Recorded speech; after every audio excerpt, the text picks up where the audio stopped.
There was a period in my youth when vampire films ranked amongst the coolest in the horror genre. Films such as The Lost Boys, Fright Night, Near Dark, and From Dusk Till Dawn knew how to tell a story while not forgetting how to show us a good time. With directing duo Matt Bettinelli-Olpin's and Tyler Gillett's latest film Abigail, the pair delivers by bringing the fun back into horror. As with 2019's Ready or Not, this genre-mixing roller coaster primarily takes place in a large mansion, but instead of one lead being hunted, it's an entire group. The film jumps right into gear with the abduction of Abigail, played by Alicia Weir, the 12-year-old ballerina who is the daughter of a very powerful and wealthy man.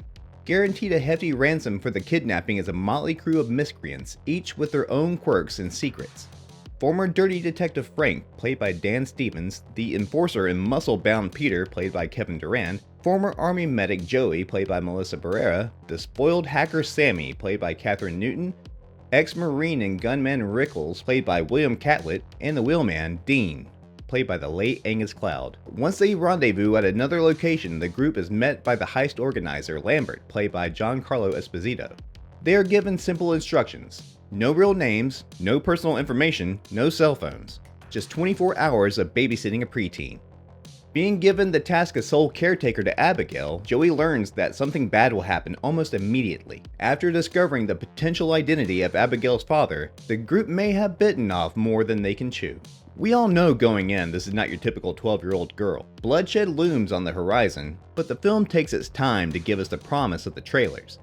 This could have been a disappointment. However, the cleverly plotted and witty script written by Stephen Shields and Guy Busick unfolds with skill.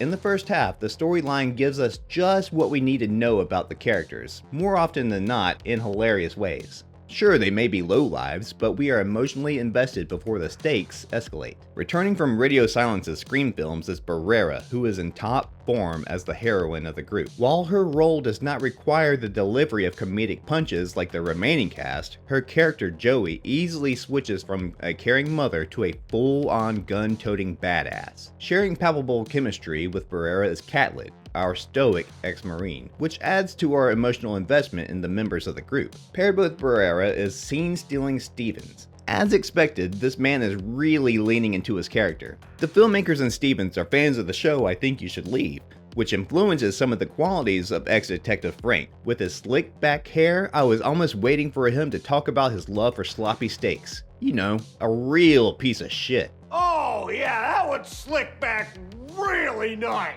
Much like the lead character in Ready or Not, Newton is really put through the ringer. When Sammy is not being thrown into a pool of rotting bodies, she delivers some of the film's funniest moments, especially when partnered with Cloud as Dean. His comedic timing shows another side we had not seen in previous roles. The real laugh out loud moments come from Durand, who plays his character as a hulking Mimbo. Peter is a tough, yet dumb, lovable enforcer who refuses to believe what's going on when the bloodshed begins.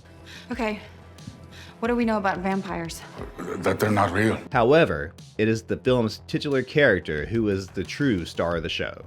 Weir's performance as Abigail is nothing short of spectacular. Her portrayal of a scared little girl afraid of her kidnappers is convincing. Although when the monster inside her comes out, Abigail's pirouettes are lethal, resulting in a blood-soaked ballet. And blood there is. Straight from the cast, this is the bloodiest film they have ever worked on, and I believe it. The excessive use of blood cannons in this movie takes me back to the glory days of genre films. And Abigail really lets it explode, especially in the film's final act. From the ensemble cast, incredibly detailed production design by Susie Cullen, the choreography of Belinda Murphy, and the practical effects of Matthew Smith, Abigail is a guaranteed good time. It is one of the better vampire films I've seen in years, and one the audience can really sink their teeth into. Chalk this up as another win for Team Radio Silence.